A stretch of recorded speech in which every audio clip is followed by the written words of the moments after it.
Welcome to episode number 127 of The Closing Table with Lawyers Title. I'm your host, Tamera Gaede, and today we're going to talk about how to turn one listing into multiple opportunities right after this. Gather round the table, pull up a chair. Real talk, real growth, we're taking you there. From the first handshake to the final key. The wisdom you need to set your business free. It's the closing table with Lawyers Title. Tamera Gaede, she's your main arrival. Yeah, Tamera Gaede makes the vision clear. With Lawyers Title, your best years here. Welcome back to episode number 127. I am really excited about my guests today. Ty and Sarah Duncan are the broker owner. Ty is the broker owner, and Sarah is his lovely wife that assists with all the marketing and branding. And they are with Duncan Real Estate. They've been in real estate since 2017, and they started their brokerage in 2020. So welcome to the show, Ty and Sarah. I'm so excited to talk to you guys today. Thanks for Thank having you. us. So I haven't had anyone on the show that has talked about in-depth circle prospecting. I've had guests that have talked about geofarming, and circle prospecting is part of geofarming. But when I started talking to you about your circle prospecting, I got tidbits. As you were a newer client of mine, and as we have been getting to know each other, I've gotten tidbits of what you guys are doing in order to market yourself with open houses and your circle prospecting efforts. And I was like, wait a minute, I have to know more. What are you guys doing? So I was really excited to get on the phone with you and really understand.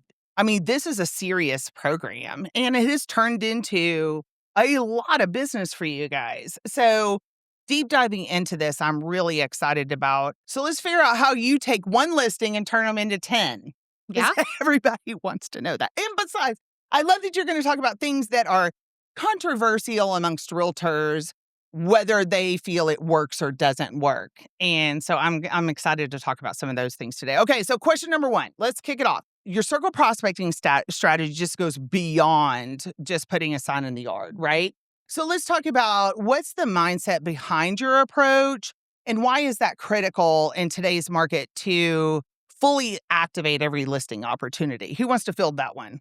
I'll take it. Okay. So, whenever I feel like any agent first gets into the business, you've got your sphere and you're going to tap that out in your first, year or two. Sure. But after that, you start asking yourself, okay, how do I continue to develop new business year over year and continue to have success once everybody in our sphere is already transacted? And taking in listings, as most agents know, they're your best way to do that. It's the best vehicle to generate new business.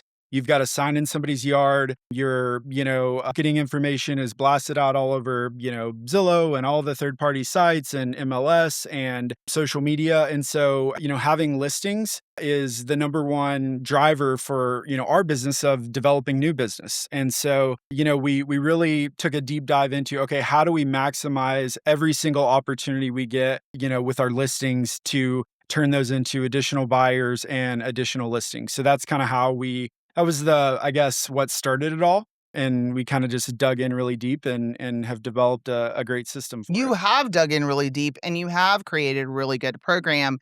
You always need multiple pipelines of business as a realtor, right? And so a lot of realtors will do, first of all, there's fear. They may do expireds or canceled listings, right? Or FSBOs, things like that. They may buy leads. They're all different kinds of ways to build a real estate business, and having multiple pipelines is really important. In any sales business, you can't just have one, right? But I find it very interesting, your boots on the ground approach with the Circle Prospecting program.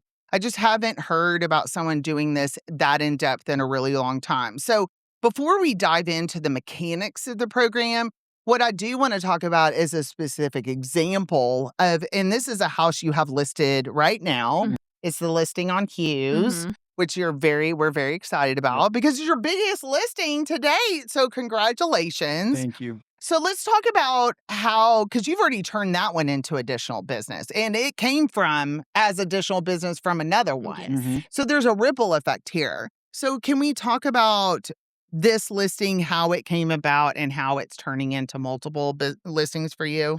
For sure, absolutely. So it started back in 2024 with a Sphere listing. It was in Northwood Hills area, and I had known the family for a long time, good friends of ours, and they called me one day and said, "Hey, we want to move to Lakewood. We're here's what we're looking for," and so was able to find them a house off market over there, got them bought and closed on their purchase. And during that process, we started putting together our marketing and our strategy with how we were going to market and showcase their property on Hughes. At the time, we had recently heard someone speak who ended up being one of our business coaches for about a year, Meredith Fogel.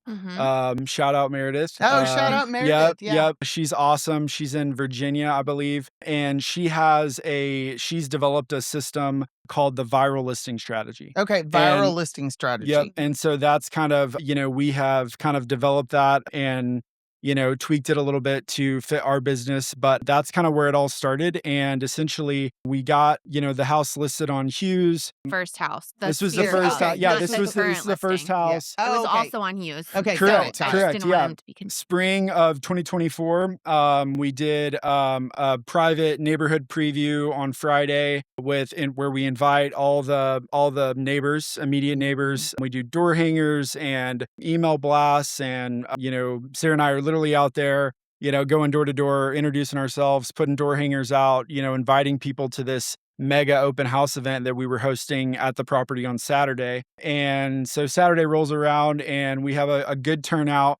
And one of the gentlemen to walk through the door is somebody that we just closed back in January. Okay. And so that was a relationship that we've been nurturing for the last year and a half or almost 2 years. What made him come to this? He had friends in the neighborhood. Okay. Yep. And so they had heard about the open house. So they actually came first because they were looking on his behalf. Oh. And then super spies. Yes. And then they were like, "Oh my gosh, our friend has to come see this. This is like right up his alley." It happened to be your past client. Yeah. Well, no. So then this were just neighbors. And then they brought their friend.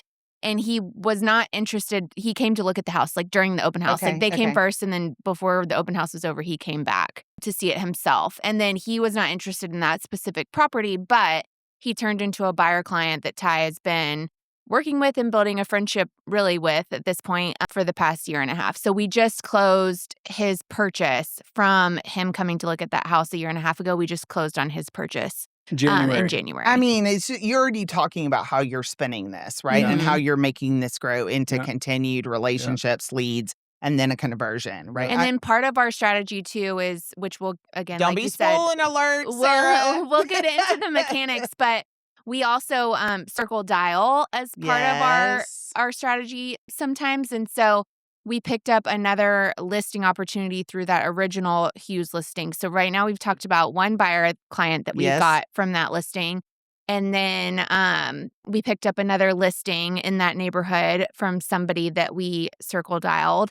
Which we closed later in 2024. Mm-hmm. Okay.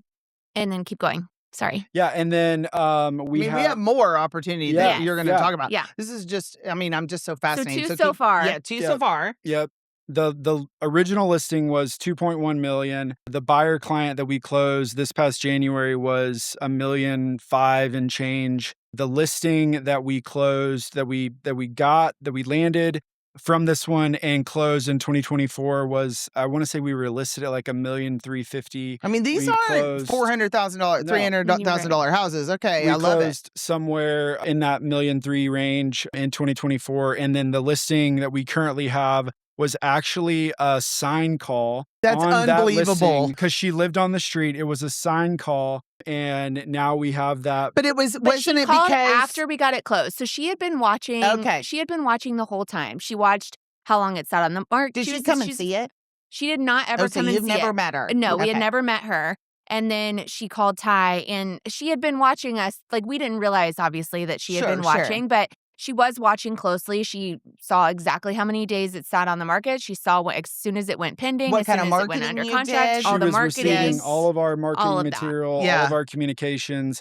Also, like I guess, pro tip to any agent Love out a pro there on tip. why Golden nugget. why you want to change your riders. This house, we got under contract right around the 3-week mark. Okay. And we had our riders change from active to active Pending. option contract to pending to sold. And she noticed, she called me when the rider had just been changed from active to option contract. And so she's like, hey, I've been on the street for a while and I haven't seen a home at that price point go under contract so quickly. I've been getting all of y'all's marketing material and communications.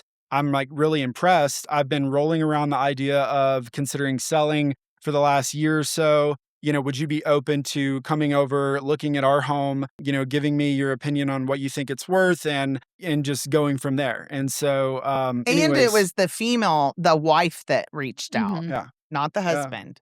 Yeah. She was married, right? She's not. Oh, I thought you said we. No. Okay, never mind. That well, she and her didn't kids, work. I She guess. and her kids. She and her kids. Yeah. Oh, she and her kids. Yeah. Okay. I missed I had the wrong we. Okay, keep going. Yeah. So anyways, that was how it started. And so in that listing we're at 4,699. So awesome. If you add it all up, it's almost $10 million in just in that one. Yeah. In the one listing. Yep. Yeah. From the one listing in that area or from connections to that area. And then That's even so incredible. Even the house the other listing that we picked up in the spring, the buyers that ended up purchasing that house came to one of our mega open house events. So they saw how we were marketing the home that they ended up buying. They were unrepresented. They had just moved here from Philadelphia, and Ty had kind of obviously stayed in touch with them. He's the listing agent. So he was opening up the door for them. He was showing them the home and continuing to communicate with them and keep them informed on activity and how things were going. And then when it got to the point where they were interested in putting in an offer, Ty was like, okay, you really need your own representation, obviously. So they got it. They got their own representation. They ended up purchasing the home. But we invited them to the recent open house that we just did on our current listing. They just invited us to his wife's birthday party. So it's this whole system where we feel like we have really been able to build like true longstanding relationships within this one neighborhood that we don't live in. Right. And that's a big deal. Yes. You don't live there. And the only time we've ever transacted or marketed in that neighborhood whatsoever was through a Sphere listing that we had. And it was family friends that owned a home in that neighborhood. And we've turned that one opportunity into, I think people really like know our name in that pocket of the neighborhood now. Well, and so we're going to dive into the Circle Prospecting program that you do. And this is really unbelievable. Jesse's eyes are going to get really big when he hears all of this. But it's also the consistency in touches and keeping up with people long term. Yeah. So we as salespeople, we want instant gratification. We want the deal right now. And if you say, well, I'm not going to close with you, this is if you're talking to me. I'm not going to close with you right now, but I may be interested in 6 months and give me a call then. What is the likelihood that someone is going to follow up in 6 months? So, but you guys do. So let's dive into this is just fascinating already how much business you've turned this in. That's incredible. So congratulations to your efforts for that. But let's talk about your Circle Prospecting program. Okay, so wait a minute. Before we start, 1, 2, 3, 4, 5 main steps or phases. Let's call it phases of the Circle Prospecting program. Okay, so phase number 1, pre-listing. Yes. How many tasks are involved with the pre-listing? Okay, I want to say there's 14-ish off the top of my head. So you told me 21. Oh, 21. Does okay. 21 sound then that's right. 21 pre-listing steps. Yes.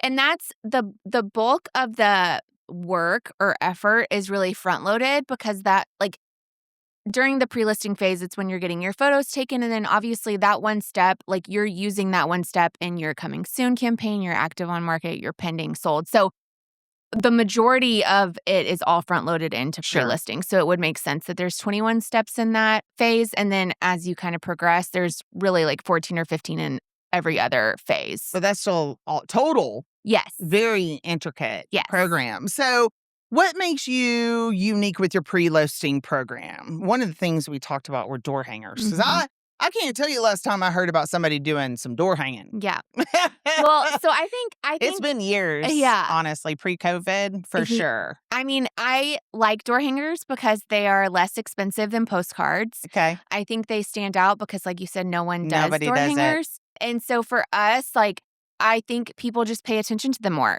in my opinion, than they do a postcard. And when you come home to your door and you see a really nice looking branded marketing piece with a QR code about something that almost every single person that's receiving that will find interesting. It's their neighbor's home. Like, everyone knows about nosy neighbors. Everyone cares about what's happening to their neighbor's home. And you embrace the nosy neighbors. Absolutely. We love the nosy neighbors. Yeah, and I have some, realtors that say, okay, I don't want to do a neighborhood, open a pre-listing engagement with the neighbors. Some do, some don't, but I don't see the downside. Well, I think too, like, even for some clients, they might even say, why are you inviting my neighbors? Why are you like targeting our neighbors? Like, why are you investing in our neighbors coming to see my home? And we have a perfect example in the client that we closed in the spring where neighbors came by to preview the home for him. They were technically nosy neighbors. Yes. But they were a buyer. Well, yes. And they were the ones that brought their friend into that open house to see it. And he didn't live in the neighborhood. So he wasn't getting the marketing for that specific property. I mean, outside of social media, obviously. But he wasn't being targeted like a neighbor like his friends were, if that makes sense. So we do have a whole campaign around that. But I think even backing up, I feel like Ty and I make a really good team because I am not licensed. And so Ty obviously understands everything as far as I think he's excellent in everything he does. But as far as contracts and all of that kind of stuff and really representing our clients well, like with all of the formalities of closing a big decision and closing a contract. Yes. I get to solely focus on marketing, which I have a lot of empathy for solo agents because it's a lot. It is a full-time both of us. It's a full-time job. And so I think we really provide our clients a significant amount of value because there are two dedicated people focusing on two completely different parts of representing them. And so it's the strengths and weaknesses. Yes. Combo that makes you guys so strong both together, right? Yes. You have your strengths that may not be the same as hers and vice versa. Yeah. So partnering with the person that's going to help you move down the road faster is a big deal. I mean, it's really hard to be an individual realtor. Yes. A solo person on their own. I can't imagine. Yeah, it's a lot. But I think too, backing up, I think if you had to sum up our entire strategy into one kind of phrase, I think it's really communication. Yes. And it's communicating with everybody at all levels of the transaction. So obviously, first and foremost, our client. But the first thing that we do when we get a listing is we Circle Prospect. We pull the 100 contact information of the 100 nearby homes from that listing. And there's no exclusions. There's no exclusions. There's no parameters. Yeah, you don't remove owner occupieds. You don't remove anybody that has a certain amount of equity or doesn't. There's no criteria. It's just 100 homes. 100 homes. Outside of anybody that's on a do not call registry. Yes. Okay. Yeah, of course. And so before we're even ordering door hangers or doing any marketing whatsoever, we're pulling that list. We immediately upload that into our CRM and we tag them with, for example, Hughes. We would tag them with the address on Hughes -neighbor. Sure. And so then, from before, not during pre-listing, we'll get photos, we'll get everything ready to go for all of our marketing assets. But then as soon as the home is coming soon, we are emailing and communicating with all of the neighbors. We want to be the first one to let them know. Coming soon, we've moved to the coming soon phase. Yes. And there's 14. You told me 14 tasks. Yes. So let's walk us through. So pre-listing is basically doing all of the work to set you up for when it's coming soon. Then you can act. Then you can start executing and acting. So, but before that, prior to that, everything needs to be prepared and ready to go, printed, shipped, etc. And so then as soon as it's coming soon. And we're talking about door hangers. We're talking about all the marketing. Yeah.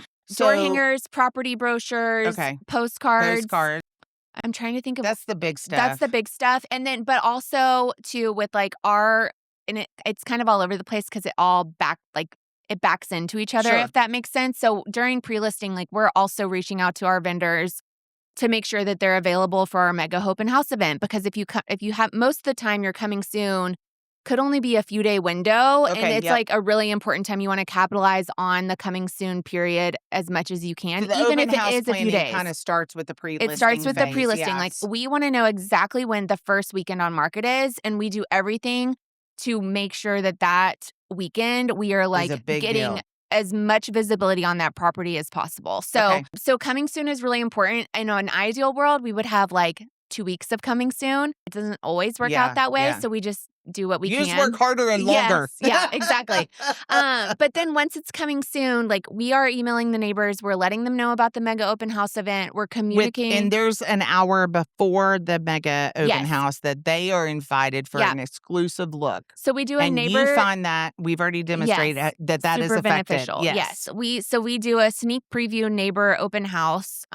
We always do it an hour before our mega open house event. So most of the time we'll do, like we have a barista that we work with that has a custom Duncan Real Estate Co. coffee cart that comes out, and we'll set him up. And so the way we're marketing to the neighbors is come by your neighbor's home. We're listing your neighbor's home. Mm-hmm. It's going live this week. We're having a mega open house event open to the public this Saturday from, I'm making it up, 3 to 5. Sure. The private neighbor sneak preview is going to be from 2 to 3. So the 1 hour before the public open. And what we're marketing to them is come, hang out with your neighbors in a fun setting, see your neighbor's home. And then obviously like the impact, what we are able to sell their neighbor's home directly impacts their property value. So they care, right? Like they want to know. And I think that realtors are not using their interest to their advantage. Like they're interested. Like you have an opportunity to show them that you're the market expert, you know their neighborhood, you're keeping up with the numbers, and then you have an opportunity to communicate with them at every step of the process, right? That's really important. So we email them, then we distribute door hangers. They're obviously getting the postcards. I'm trying to think of other. Does everything have a call to action on it? I mean, it all is going to drive them to contact you for some reason, right? Come see the open house. That's an opportunity for you to meet them. But the door hangers and the marketing postcards all are introductions to you or some sort of call to action to drive business, correct? And I think initially, like I would say, and we kind of talked about this too on our call the other day, the earlier phases, so like pre-listing, coming soon, active, like our primary goal is, again, visibility on our listing. Like because the faster we sell it for the most amount of money, it benefits everybody involved. And the neighbors are now watching because we're inviting them to, right? Yeah. So the whole goal and a lot of our marketing is focused on come see the home, visibility to the home, eyeballs on the home, awareness. And then as we move throughout the phases, like once the home is pending, it's not just, hey, your neighbor's home is pending, or like they're seeing the rider change. It's, hey, we want to be the first ones. Guess what? We got an offer. This is how many people we had come through the house on our opening weekend. We had this amount of showings. We had this amount of open house attendees. Like we are highlighting what our marketing efforts resulted in, right? So is this a conversation or is this part of the marketing? It's part of the marketing. Okay, so that's kind of the messaging that we're communicating in the email, but also on the door hangers. Like when it's pending, we say, we're telling a story, right? Of like how it got pending. We can't reveal the price or anything like that yet, but we can talk about what our marketing efforts, the results of what our marketing efforts generated. But we missed active on marketing. And there's a whole nother you were kind of guessing 14 to 17 tasks, depending, right? So let's talk about the actual open houses because you set up a lot of things to make them an experience for the neighbors that come and for the people that come to the open house. Yes. And that I'm sure helps drive traffic to the open house. So let's talk about what you do at the open houses. Yes. We want it to be memorable. You mentioned the coffee cart. Yeah. So it depends on kind of what the house is, what we want to show off. Like if it's a neighborhood where maybe it's in a great elementary school and there's a lot of young families or a lot of kids, and maybe we do like a popsicle cart or something like that. If it's a Saturday morning, we might do the coffee cart. If like for Hughes, we did the home is best shown at like that Twilight dusk hour. So we did something a little bit different and we held the open house counter to when people normally hold open houses, but we did more of an evening open house. We had live music. We had the doors open around the pool. So it One just of the kind things of that depends. I really appreciate about the open houses is that you're not just doing it 1 to 3 on Saturday and 1 to 3 on Sunday, right? You're building those open houses around what that house is about. Yes. Okay. The characteristics of the house to help you drive more traffic. And I think the uniqueness of the open house is part of what gets people there. I mean, talk about some of your numbers for open house, like the Hughes one. How many people did you have show up? I think we had 22 groups come through. That's a lot. Yeah, That's a price lot. point, yeah. And especially at that price point. Yeah, that's a lot because that's a 4.6, I think. Mhm. Okay. So, to have 20 to 40 people at open houses, that's not normal right now. So that's really speaking to, let's look at curating open houses to highlight the opportunity in the best way, both for the house being sold and marketing, but also to generate additional business for yourselves. Yes. So that's really unique. Okay. And it shows that you're doing things differently. Yeah. Okay. So we kind of talked about active on market. We kind of dived into pending a little bit. That's when you change your messaging, right? So let's talk about how you change your marketing messaging. So after the home is pending, that's where we start talking about like how we got to that result, right? Yes. And how our efforts, our strategy resulted in those numbers, right? That's right. So you have all the numbers, how many people came, Yep. how many calls you had, all of the things. And the messaging at each phase is consistent. We're just changing the medium. So like the messaging on the door hanger is going to be the same message that they're getting via email. We're just repeating it like in a different format, if that makes sense. So on the pending postcard, we'll have a QR code with, we had X amount of buyers come through this home. They're actively looking in their neighborhood. We have all their contact information. If you're even considering selling, and want more information, that's kind of where we start to pivot and talk about, hey, we have all of this information. If it could benefit you in any way, let's talk about it. And then same thing, once it's sold, we do a whole story of sold series where we're not just saying hey, the property sold. I love that story of sold. Sold. It's a series. Yes. I even love how you just put that. Yes. Well, the whole thing is, like Sarah said, every sale, there is a story behind it. And, and Sarah and I, after every sale, we have a debriefing moment, for marketing.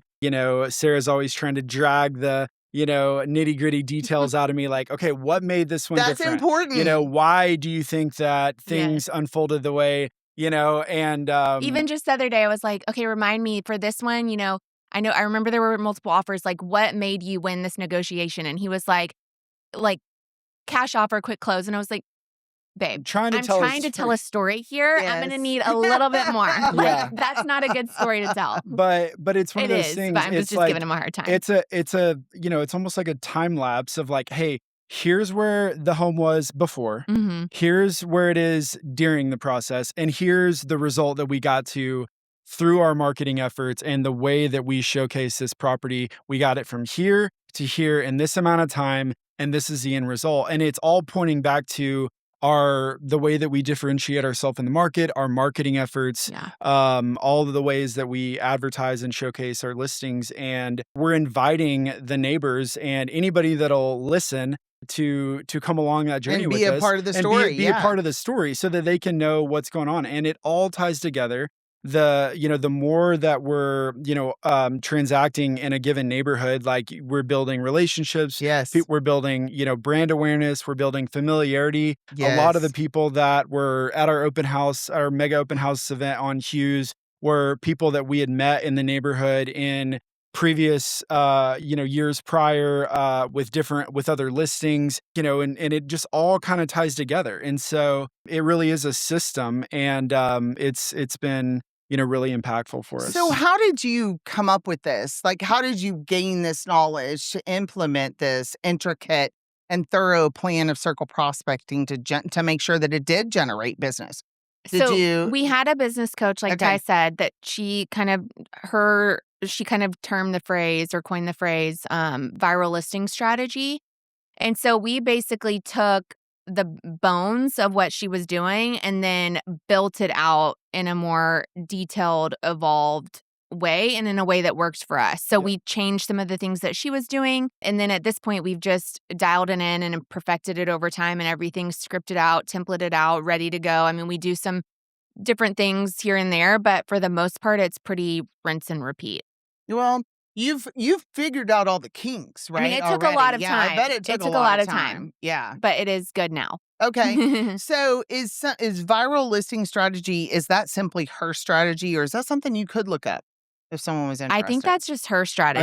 I think it was hers. I think that's just Okay. what she called it, So I don't know if it's, out there anywhere, but that was her. Well, and I'm sure, I know you can find information online about For circle sure. prospecting. Yeah. I've done that before. Yeah. And if it, and you've talked about a lot of what makes this work today, which I think it's just a great way to earn. But it's a lot of work, but it's had some really amazing results for you guys, Mhm. which is, look, all of this is work. It's Yeah. all ground game, right? Yeah. It's all building relationships, short term, long term. And so I think if, and you mentioned you have a CRM. Yeah. Yeah, the follow-up is everything, because if you're not going to follow up You're wasting your time. with these connections, then you're doing it in vain. Any one thing isolated, like, you can't point back to a listing or a contact that you picked up on a listing and you're like, oh, it was the postcard that we sent, coming soon postcard that we sent out on Hughes. That's what got the deal done on this one. It's the whole thing. And okay, wait a minute. You're going to lead me into my next question, because if a newer agent was listening to this, like, this is a fully built out program that you've spent a lot of time and effort putting together, but a newer agent might not be able to afford to put all of these things together, right? So if someone was going to start a circle prospecting program, what are the key things that you feel is super important to implement, and they can build from there? Does that make sense? What I'm asking? Yeah, that's a great. I would say that the email is the simplest thing. Okay. It's the least expensive. And when you get those 100 homes, like, for example, on the Hughes listing, when you're mailing a postcard or you're dropping off a door hanger, you're not interacting with that person, with that neighbor. They might come to the open house and you can meet them and interact with them there. But otherwise, like, they have to, there's steps in order for them to contact you. So a lot of times they're not going to do that unless they're ready to, move forward or they have a specific question. With email, if you're emailing someone, like this happened with our current listing, you email someone, hey, we're bringing your neighbor's home to market, blah, blah, blah, blah, blah. We had somebody email us back just recently and say, hey, I'm actually building a home. Are you confident in your price? Are you confident in this price per square foot? And they started asking us these questions that, they would have never asked had we just done a door hanger. They wouldn't have reached out cold to email us this. But because we emailed them, it was a simple reply back and ask a question type of thing. It's so interesting that things you're saying, postcards, direct mail, door hangers, email, these are all things that a lot of real estate coaches feel are antiquated processes. But you're proving that they're not, that they work, right? So it's always, every time you talk to somebody different, you get a different answer kind of thing. And the point of all of this is to find what works for you, right? And implement that. I have a perfect example. When I started as a title rep, I tried to emulate what I thought a title rep was supposed to be and what I saw a couple of other title reps be successful at doing. But when I tried to implement it, I'm like, I don't really want to do this. And it's not me. Yeah. And so the moment I went back to my secret sauce and my way of doing things and crafted it to implement in title, that's when things broke and really broke in a good way. I broke through, I guess is a better, and had a lot more success. So adopting things and making them your own. But it's so interesting that you say email. Okay. But you have to think about, whether it's people that sign in at an open house, you have to, I think, as a salesperson or as an agent, you have to not think about the goal you're trying to accomplish and think about what the person on the other end of the communication wants to know. So, when someone's signing into an open house, even if they don't purchase that house, you have an opportunity to communicate with them the same way you do the neighbors all along the process. Well, it's not, hey, how are you doing today? Let me know if you want to buy or sell a house. It's intentional communication to target them and get them to take action. Yes. Right? Yes. Okay, so email? Yep. And just keeping them informed. So then same thing with the neighbors. You're telling them the whole cycle, you're communicating with them and you're inviting conversation. So then even with that person that we still have not met to this day that just responded to Ty's email and asked him a question about the price, it's okay, he gave us his address. So now he's not going to be looking to sell, obviously, in the next, but why not set a reminder in your CRM every 6 months to say, hey, this person lives at this address. Why don't you email him your expert opinion as the broker on what you think his price per square foot is in this market or what's happening in his neighborhood? I would love to get that email from someone. Everybody would, Yes. right? So it does take being intentional. But if you carved out the first hour of your day just to directly communicate with 5 people, you don't have to. That's time blocking. I love talking about time blocking. And if picking up the phone and just calling random people in your database makes you feel uncomfortable, then don't do that. Spend an hour and put together an email that the person receiving it will find incredibly valuable. And then do that every 6 months, and they will remember you when it comes time to sell because you're the only one that's gone out of your way to keep them informed. I think that's a great idea. I'm actually going to steal that and implement it in something I'm doing. So thank you for that. It's providing value. Yeah. It's like Sarah said, it's not about, accomplishing our objectives. It's, hey, how can we provide value to the people that we're interacting with or to the people that are in close proximity to this listing, and that's always at the forefront of our thoughts and our marketing efforts is providing value, being a resource, and so, going back to your question on if you were a new agent starting over, I would say, because early on in our career, we did try different things isolated, whether it was postcards or whatever it was. And essentially the results just weren't there. And it was really expensive. And we're like scratching our head, like, why isn't this working? Well, if we could go back in time, like handwritten notes are free.